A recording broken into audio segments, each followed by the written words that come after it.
The strange high house in the mist.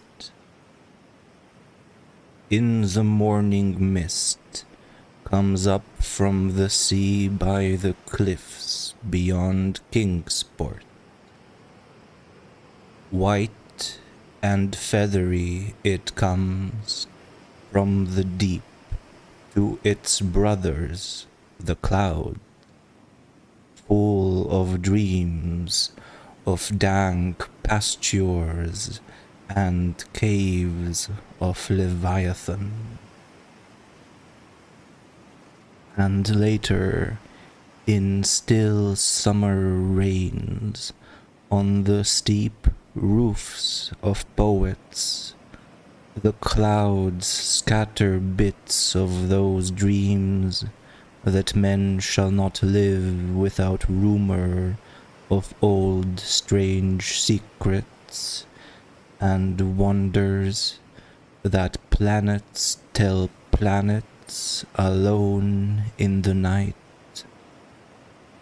When tales fly thick in the grottos of tritons and conches, in seaweed cities blow wild tunes learned from the elder ones.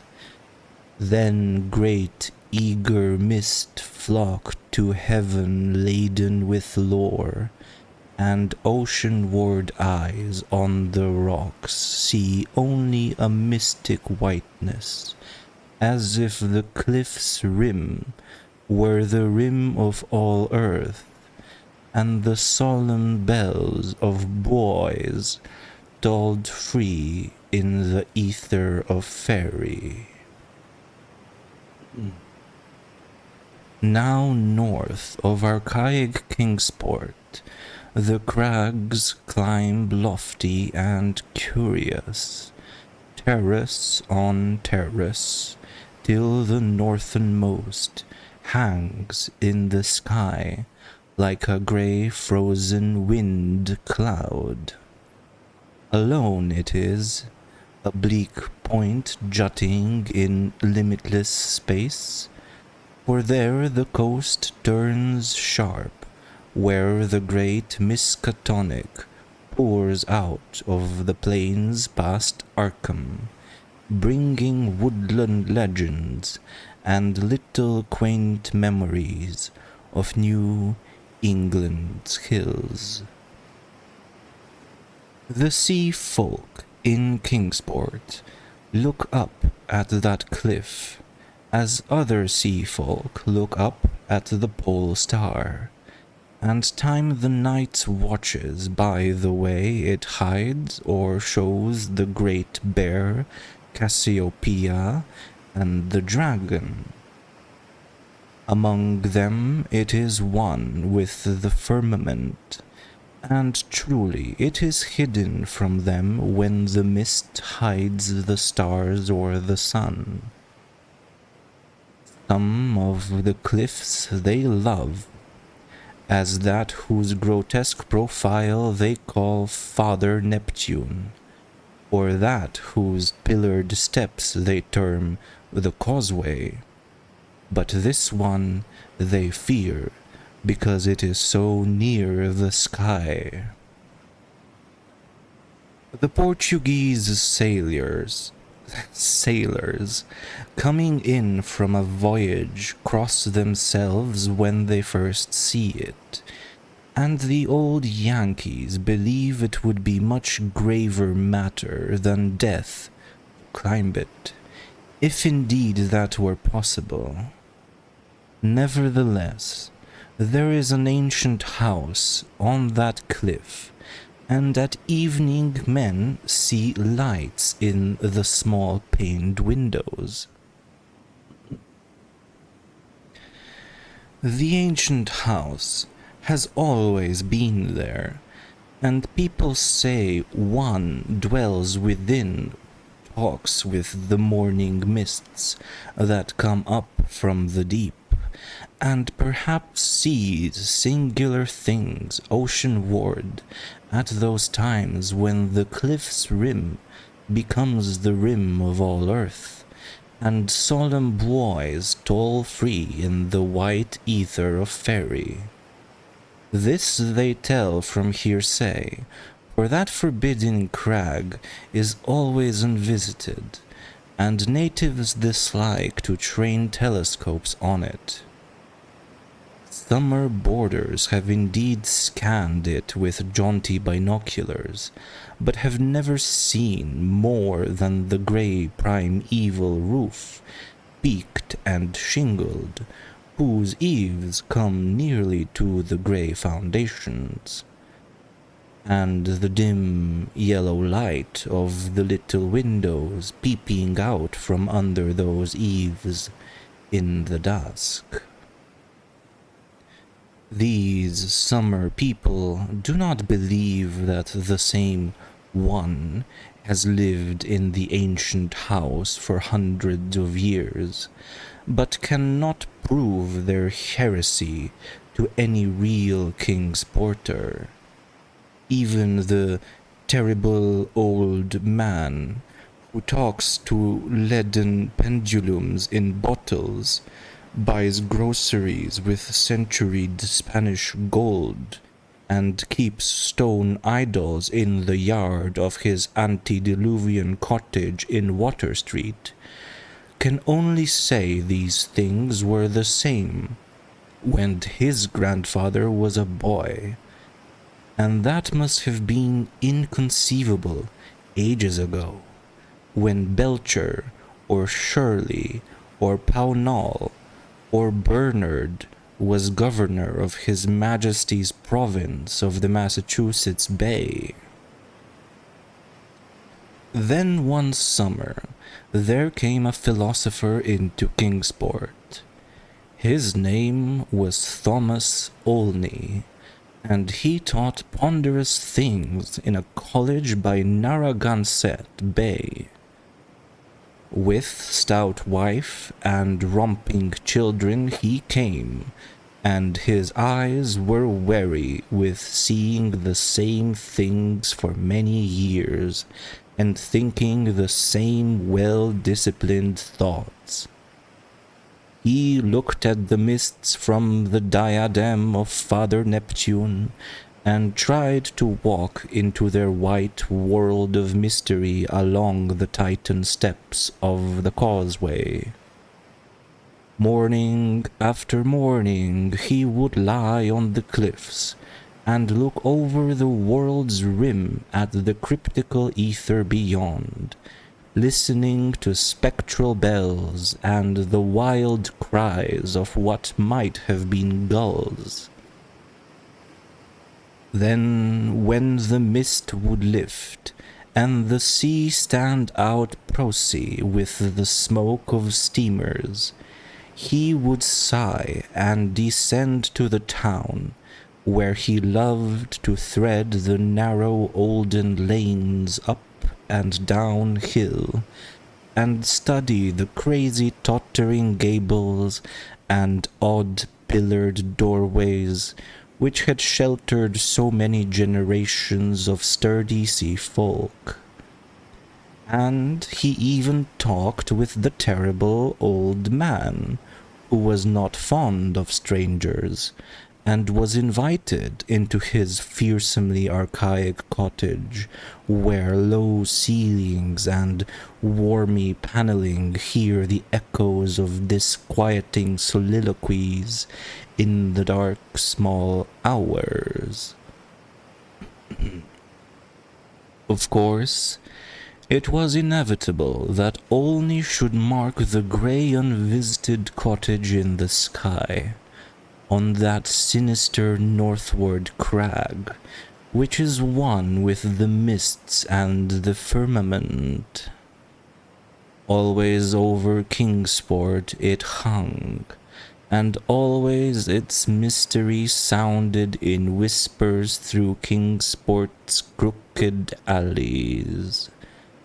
The terrible old man wheezed a tale that his father had told him, of lightning that shot one night up from that peaked cottage to the clouds of higher heaven, and Granny Orne, whose tiny gambrel-roofed abode in Ship Street is all covered with moss and ivy, croaked over something her grandmother had heard at second hand about shapes that flapped out of the eastern mists straight into the narrow single door of that unreachable place. For the door is set close to the edge of the crag towards the ocean, and glimpsed only from ships at sea. At length, being avid for new strange things, and held back by neither the king's porter's fear nor the summer boarder's usual indolence, Olney made a very terrible resolve. Despite a conservative training, or because of it, for humdrum lives breed wistful longing of the unknown, he swore a great oath to scale that avoided northern cliff and visit the abnormally antique grey cottage in the sky. Very plausibly, his saner self argued that the place must be tenanted by people who reached it from inland along the easier ridge beside the Miskatonic's estuary. Probably they traded in Arkham, knowing how little Kingsport liked their habitation, or perhaps being unable to climb down the cliff on the Kingsport side. Olney walked out along the lesser cliffs, where the great crag leaped insolently up to consort with celestial things, and became very sure that no human feet could mount it or descend it on that beetling southern slope. East and north it rose, thousands of feet perpendicular from the water, so only the western side inland and toward Arkham remained. One early morning in August, Olney set out to find a path to the inaccessible pinnacle. He worked northwest along pleasant back roads, past Hooper's Pond and the old brick powder house, to where the pastures slope up to the ridge above the Miskatonic and give a lovely vista of Arkham's white Georgian steeples across leagues of river and meadow. Here he found a shady road to Arkham, but no trail at all in the seaward direction he wished. Woods and fields crowded up to the high bank of the river's mouth, and bore not a sign of man's presence, not even a stone wall or a straying cow, but only the tall grass and giant trees and tangles of briars that the first Indian might have seen. As he climbed slowly east, higher and higher above the estuary on his left, and nearer the sea, B found the way growing in difficulty till he wondered how ever the dwellers in that disliked place managed to reach the world outside, and whether they came often to market in Arkham. Then the trees thinned, and far below him, on his right, he saw the hills and antique roofs and spires of Kingsport. Even Central Hill was a dwarf from this height, and he could just make out the ancient graveyard by the Congregational Hospital beneath which rumor said some terrible caves or burrows lurked. Ahead lay sparse grass and scrub blueberry bushes, and beyond them the naked rock of the crag and the thin peak of the dreaded grey cottage. Now the ridge narrowed, and Olney grew dizzy at his loneliness in the sky. South of him the frightful precipice above Kingsport, north of him the vertical drop of nearly a mile to the river's mouth. Suddenly, a great chasm opened before him, a 10 feet deep chasm, so that he had to let himself down by his hands and drop to a slanting floor, and then crawl perilously up a natural defile in the opposite wall. So this was the way the folk of the uncanny house journeyed betwixt earth and sky.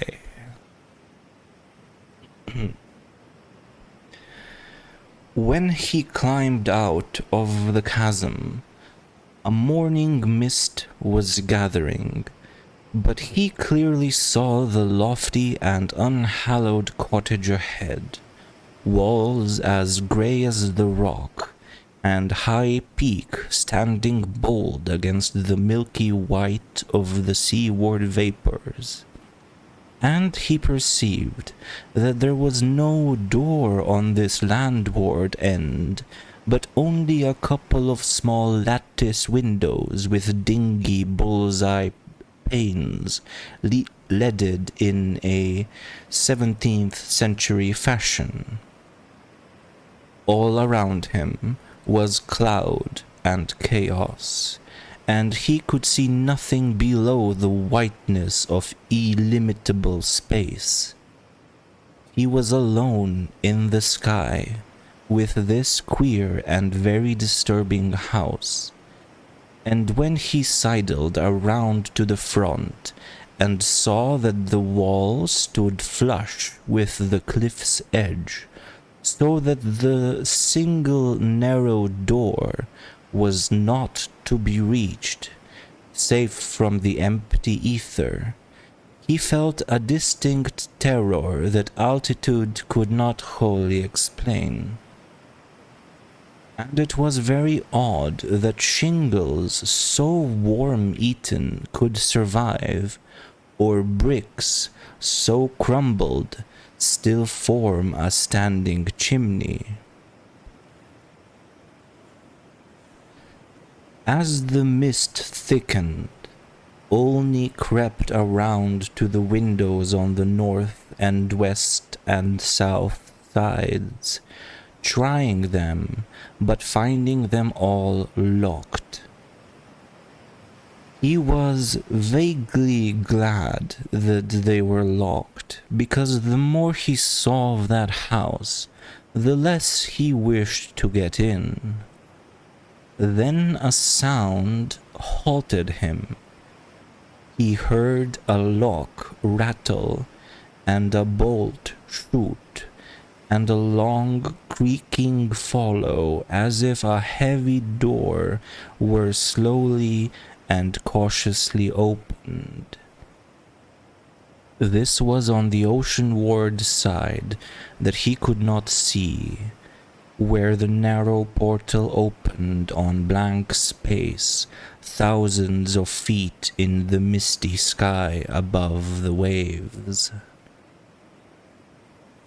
Then there was heavy, deliberate tramping in the cottage, and Olney heard the windows opening, first on the north side opposite him, and then on the west just around the corner. Next would come the south windows under the great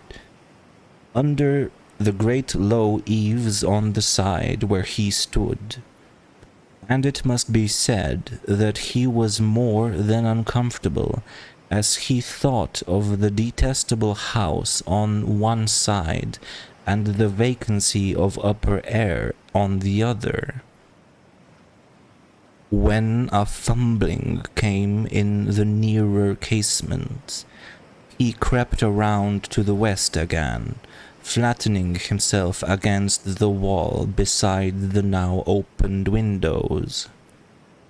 It was plain that the owner had come home, but he had not come from the land, or from any balloon or airship that could be imagined.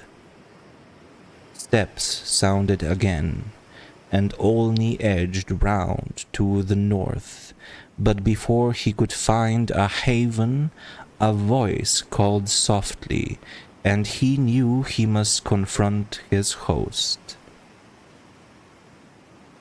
Struck out of the west window was a great black-bearded face, whose eyes were phosphorescent with the imprint of unheard-of sights. But the voice was gentle and of a quaint olden kind, so that Olney did not shudder when a brown hand reached out to help him over the sill and into that low room of black oak wainscots and carved Tudor furnishings. The man was clad in very ancient garments, and had about him an implacable nimbus of sea lore and dreams of tall galleons. Olney does not recall many of the wonders he told, or even who he was, but says that he was strange and kindly, and filled with the magic of unfathomed voids of time and space. The small room seemed green with a dim aqueous light, and Olney saw that the far windows to the east were not open, but shut against the misty ether with dull thick panes like the bottoms of old bottles. That bearded host seemed young, yet looked out of eyes steeped in the elder mysteries, and from the tales of marvelous ancient things he related, it must be guessed that the village folk were right in saying he had communed with the mists of the sea and the clouds of the sky, since there was any village to watch his taciturn dwelling from the plain below. And the day wore on, and still Olney listened to rumors of old times and far places, and heard how the kings of Atlantis fought with the slippery blasphemies that wriggled out of rifts in the ocean's floor, and how the pillared and weedy temple of Poseidonis is still glimpsed at midnight by lost ships who know by its sight that they are lost. Years of the Titans were recalled, but the host grew timid when he spoke of the dim first age of chaos before the gods or even the elder ones were born. And when the other gods came to dance on the peak of Hatheg Kla in the stony desert near Ulthar, beyond the river Sky. It was at this point that there came a knocking on the door. That ancient door of nail-studded oak beyond which lay only the abyss of white cloud.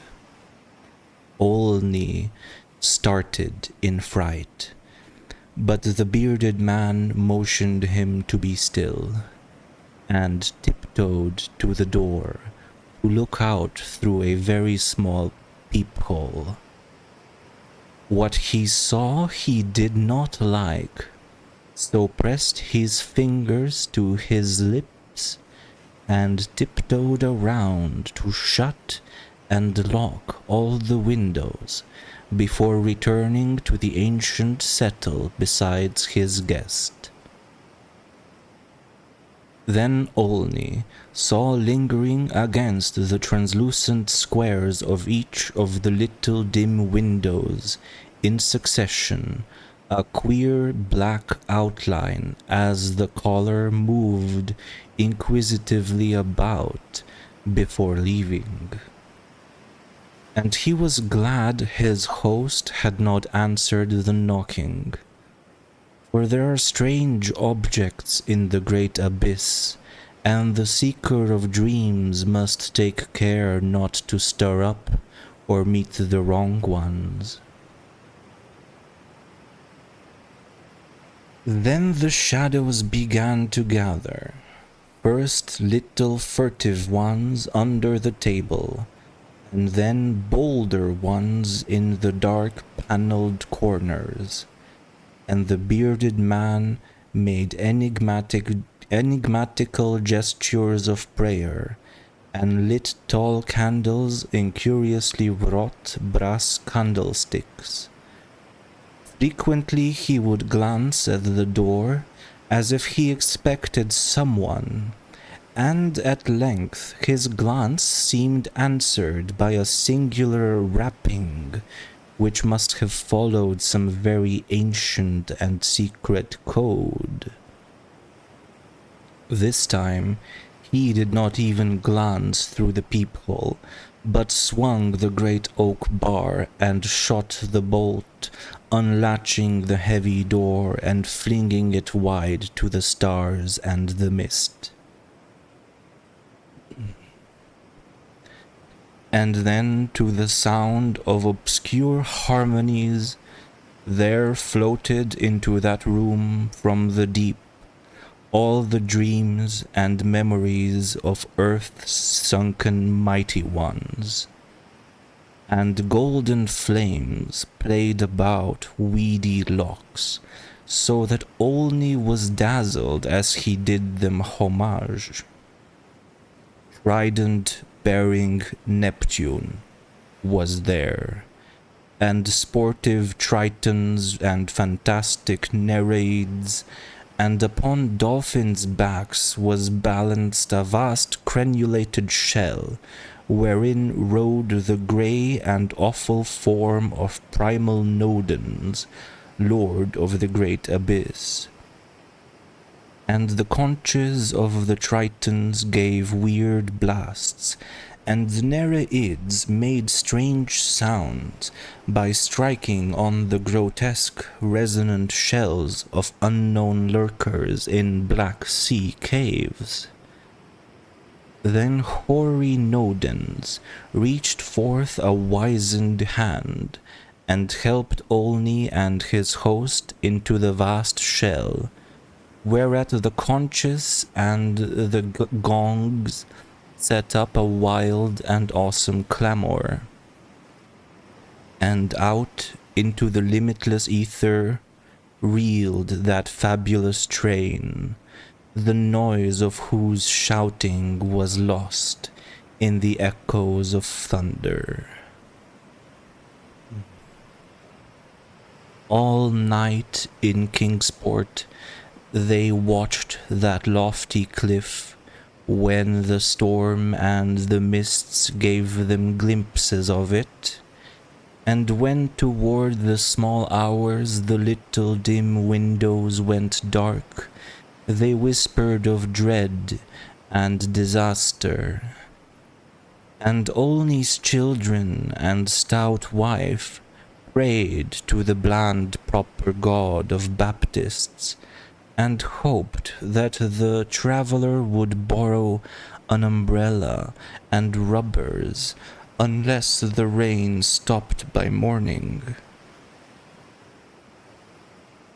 Then dawn swam dripping and mist-wreathed out of the sea, and the boys tolled solemn in vortices of white ether.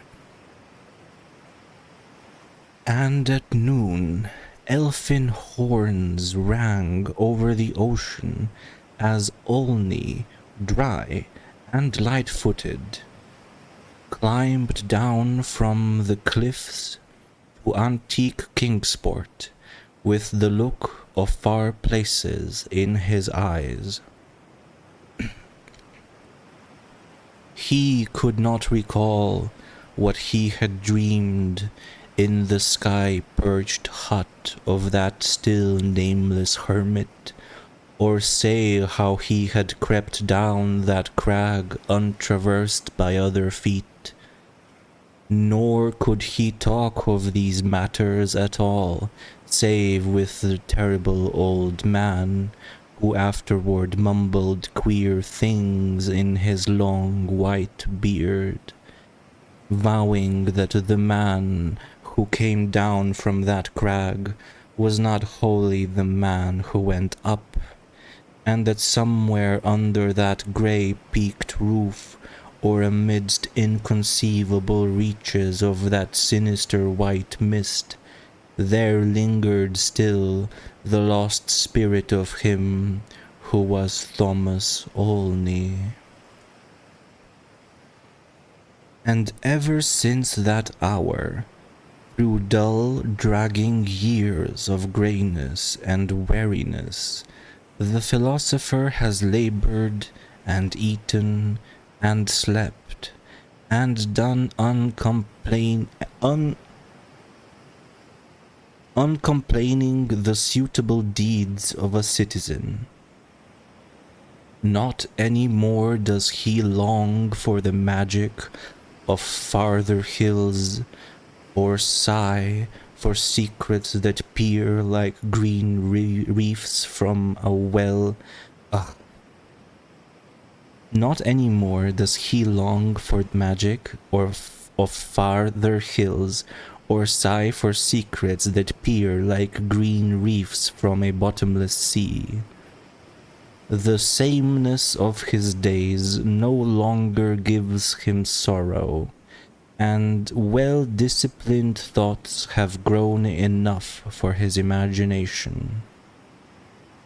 His good wife waxes stouter, and his children older and prosier and more useful, and he never fails to smile correctly with pride when the occasion calls for it.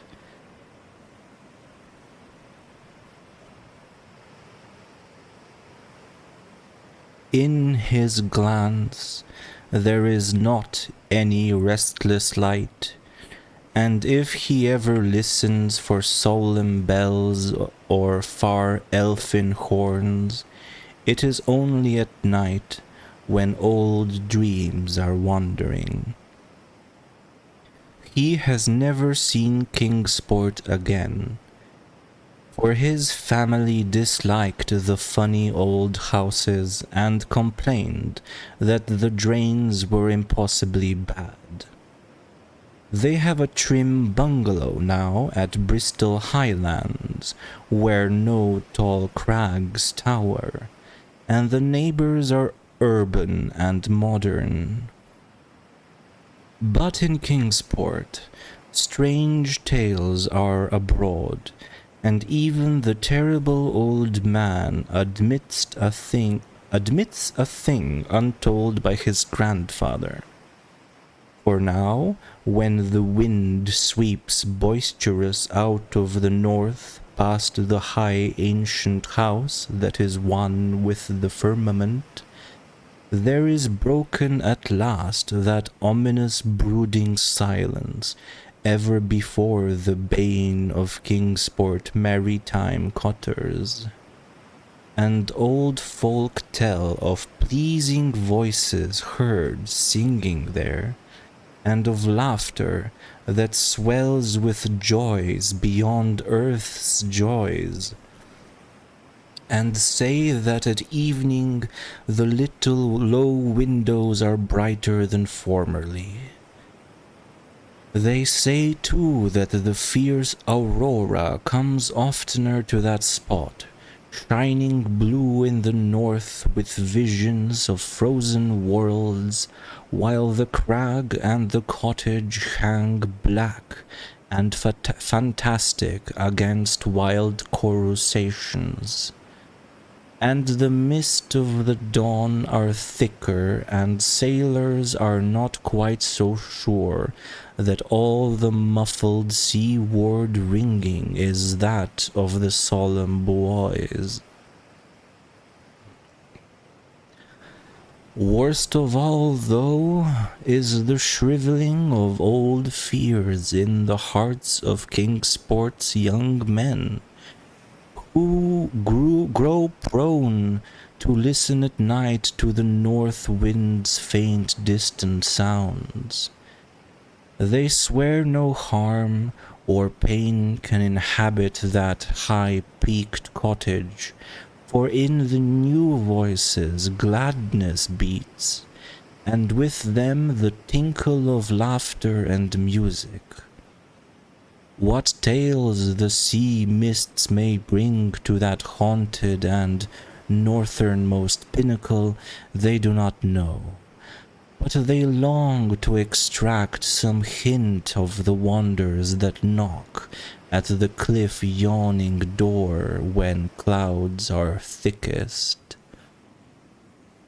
And patriarchs dread lest some day, one by one, they seek out that inaccessible peak in the sky, and learn what centuried secrets hide beneath the steep shingled roof, which are part of the rocks, and the stars and the ancient fears of Kingsport. That those venturesome youths will come back they do not doubt, but they think a light may be gone from their eyes, and will from their hearts.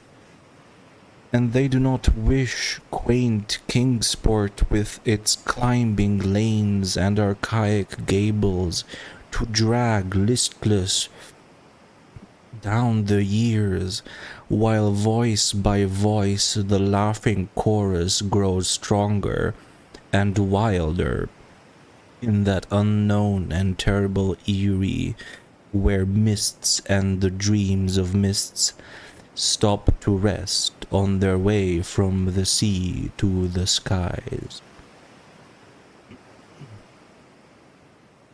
They do not wish the souls of their young men to leave the pleasant hearths and gambrel-roofed taverns of old Kingsport, nor do they wish the laughter and song in that high rocky place to grow louder.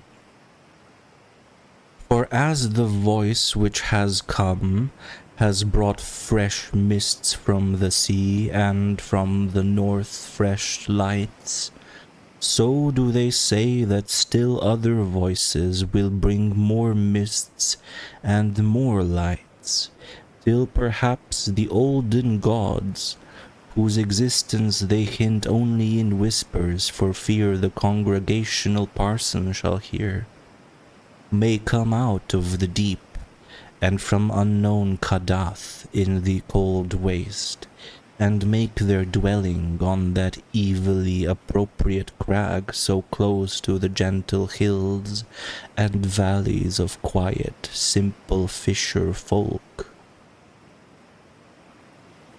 This they do not wish, for to plain people things not of earth are unwelcome, and besides, the terrible old man often recalls what Olney said about a knock that the lone dweller feared, and a shape seen black and inquisitive against the mist through those queer, translucent windows of leaded bull's eyes. All these things, however, the Elder Ones only may decide, and meanwhile the morning mist still comes up by that lonely vertiginous peak with the steep ancient house, that grey low-eaved house where none is seen, but where evening brings furtive lights while the north wind tells of strange revels. White and feathery it comes from the deep to its brothers, the clouds, full of dreams of dank pastures and caves of Leviathan. And when tales fly thick in the grottos of Tritons, and conches in seaweed cities blow wild tunes learned from the Elder Ones, then great eager vapors flock to heaven laden with lore, and Kingsport, nestling uneasy on its lesser cliffs below that awesome hanging sentinel of rock, sees oceanward only a mystic whiteness, as if the cliff's rim were the rim of all earth, and the solemn bells of the buoys tolled free in the ether of fairy. The end.